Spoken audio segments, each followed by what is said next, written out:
thank you very much indeed. I too, like David, am really grateful for the invitation to be with you. It's a real privilege to be here and to see so much vitality and life amongst younger members of UKIP, and to be meeting in this grand, auspicious building too. It's a real privilege to be with you today.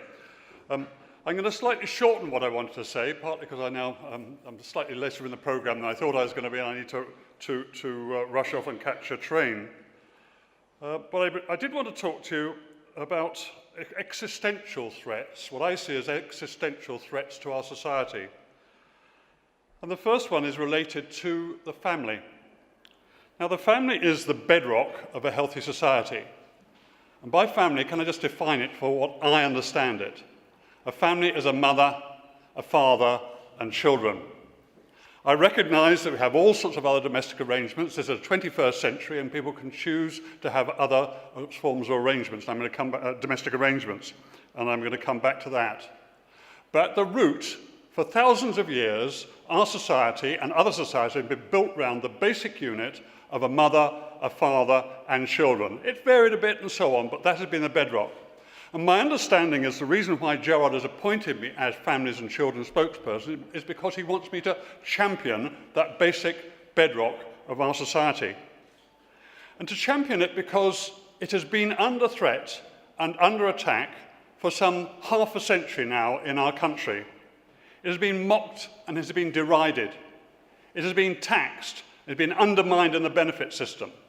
It's presented by the chattering classes, by the liberal political class and so on, as something that's old-fashioned, as something that's stuck in the 1950s and so on. Instead, they will encourage you and encourage me and encourage everybody else to get out and get a bit modern, sleep around a bit, try around a bit, try some different sorts of relationships and so on and so forth. Well, lots of people do, and that's the environment in which we now live. That actually always the traditional family, mum, dad and kids, is now seen as something stuck in the 1950s and irrelevant to modern Britain. But it isn't irrelevant. It's absolutely basic. And one of the problems we now have as a society is because marriage has been reduced, has been disparaged, has been sidelined, and marriage, at the centre of marriage, is procreation and the bringing up of children. We now find ourselves in a society when our demographic is declining, when the indigenous people of this society, of our islands here, no longer replicate ourselves. So as a society, as a British society, throughout all our history and so on, we are now no longer replacing ourselves. So either we decline and die, or we have to bring in immigrants from abroad. Now, one of the solutions, I believe, and this is being pioneered both in Hungary and Italy, is as a country and as a government, we can encourage marriage again. And this is what I want to see UKIP doing.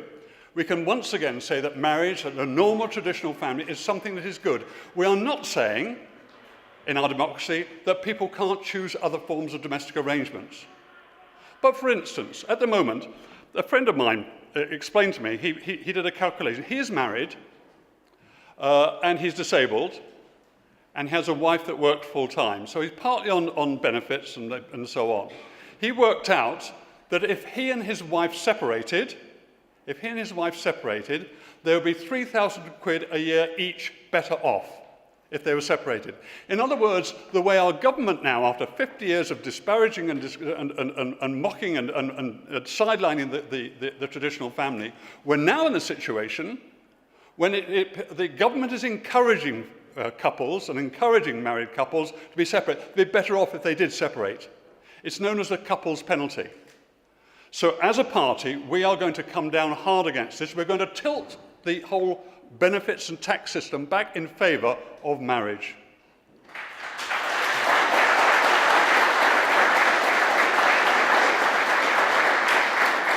You see, I believe if we don't, our society as we understand it is over. And we will depend on immigrant communities to come in because we're not replacing ourselves. In other words, by sidelining marriage, we have actually undermined our own society. And in some sense, we have committed suicide.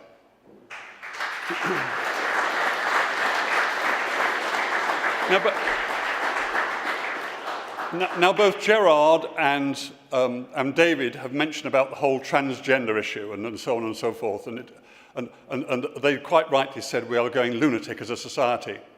But I have to say, I think it is more and worse than that. The story that Gerard told you this morning, that I told him last night, we happened to have a beer together last night, and I told him last night how this guy who found himself, who self-identified as a woman, having been put into prison for raping women, he self-identified as a woman and then got himself put into a women's prison, then started sexually assaulting them, and because of that he appeared in court, okay? And Gerard told you this story, but I want you to think about this for a moment, okay? This is absolutely essential, okay? He appears in court. Now, the court is a place of justice. Her Majesty's courts are a place of justice, and where you put your hand on the Bible or you affirm that you will tell the truth, the whole truth, and nothing but the truth. So truth is central, okay, to our judicial system. And yet, because this guy is there and is now being up in court because he'd been sexually assaulting women in the women's prison, he's up in court, and up on the bench sits a judge, old Solomon with his wigs and the rest of it, and he has the prosecuting barrister, QC, highly intelligent, probably Cambridge educated or something like that. And that barrister says these words, okay, and you may have seen it yourself in newspapers. She had an erect penis. She had an erect penis. And nobody is allowed to laugh. The judge isn't allowed to laugh. The QC isn't allowed to laugh. Indeed, they have to take that as literally true. Now, work that out, what that means to us as a society. It's stupidity beyond stupidity. But what it means is that our society as a whole, as represented by the judiciary, by the courts, our society as a whole is getting detached from reality. It's getting detached from truth. Truth is no longer important. The very fact that she cannot have an erect penis, by the very definition of everything, no longer matters in court. And I think now we've got ourselves to this particular thing about transgenderism is so serious that it actually is right at the root of our society, a bit like the family, at the root of our society, that it is beginning to cause, it causes an existential threat to society as we know it. No longer can you say this is black and this is white, because it may not be. Somebody may have changed their mind. If I can self-identify, although I'm quite tall, I've got a deep voice, I've got all the necessary parts and so on, but if tomorrow I can get up and I can tell my wife that I'm now a woman, and that is backed up by the government and they say I have the right to do so, well, presumably exactly the same, tomorrow I can get up and say I'm a boiled egg. And nobody can object to it, because that's how I feel. I feel like a boiled egg, and the day after that I'll feel like I'm Napoleon. And then I'll feel like I'm living on the planet Venus. If I say I'm living on the planet Venus, who can dispute that? Do you see, we laugh, don't we? But it's much, much deeper than that. If our society is no longer rational and logical, if it no longer depends on truth and evidence and facts, but anybody who feels whatever they want to say becomes true because it's offensive to object it, if we get to that situation, we're building a society that is utterly, utterly confused and lacks confidence in who it is. And I think that's where we're going. It's not just the children, as David was saying earlier, not just the children. Our society as a whole will no longer be able to say what is true and what is right. And I think that's the end of our civilization as we understand it. One last thing, time's going on, I need to go for the train. So that's the family, okay, and that's the whole transgender thing. The third thing I want to speak to you is about, which some people have touched on already today, and that is about these rape gangs. A few months ago, Gerard said to me, he said, Alan, I'd like you to take special party responsibility for the rape gangs. And I was quite honoured and grateful that he should ask me. I've been studying and been involved in looking at what was going on in the rape gangs for months beforehand. Some of you may have read a couple of large articles in the Sunday Mail a couple of weeks ago and 3 weeks ago about a girl called Sarah. And they were claiming this was one of the worst of the rape gang experience, one of the worst experiences of a victim anywhere, but some of you, it's not her real name, by the way, but that's what they call her. I have sat with her family. They live sort of in the Bedfordshire area, in a village in the Bedfordshire area. I've sat with her family. It was the most horrific experience. It's a family that has been broken by what this Muslim rape gang had done to one of their two daughters. They had two daughters and a son, to one of their two daughters. I sat there with the father, and as a father of daughters, I can relate to him. He was an utterly broken man. because his daughter, had seen his daughter dragged off, had seen her raped, had seen her become addicted to drugs. He'd seen her dressed up in a burqa. He'd heard how they'd threatened her with a knife if she didn't learn the Quran fully by rote, as they do, and so on. It was the utter destruction of this one life that had a knock-on effect and destroyed the family as a whole. Now, if you work out, as I have worked out, that this has happened to something like 250,000 girls over the last 40 years, 250,000 girls over the last 40 years up and down the country. This is the most horrific social crime, I reckon, for 200 years, and perhaps maybe more. And nobody's dealing with it seriously. And that is where UKIP comes in. This is absolutely where UKIP can come in. Okay? The other parties, we've heard it already before, are constrained by political correctness.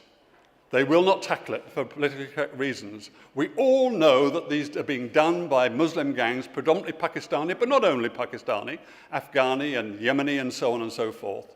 They are overwhelmingly Muslim gangs, and they will not be talked about. And it's happening overwhelmingly in Labour-run borough council areas.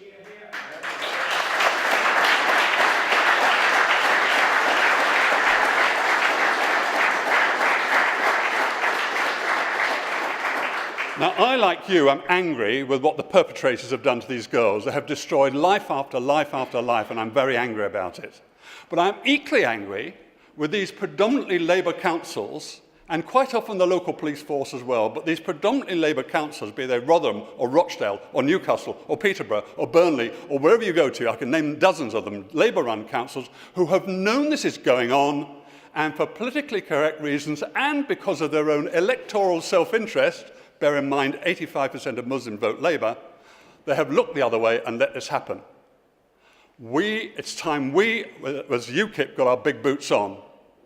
Now, we're working with Kirsten, our chair, and others. I'm planning, come the May elections, that we're going to start taking some of these Labour councils apart. We can't do a lot, but we're going to start.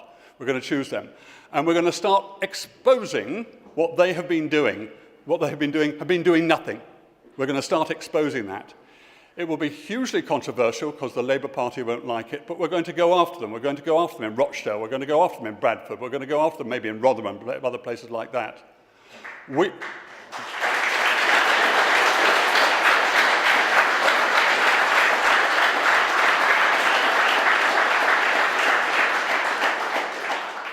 We, as UKIP, this is our sort of issue, exactly our sort of, the establishment of all the other parties turn the other way, and yet we will be on the side of the victims, of those who have been marginalised, who've been ignored.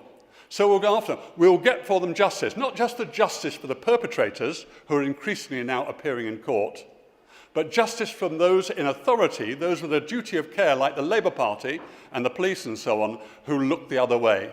We put them on notice, we're after them, and we do our very best to turf them out and make them pay the penalty and get justice for the girls.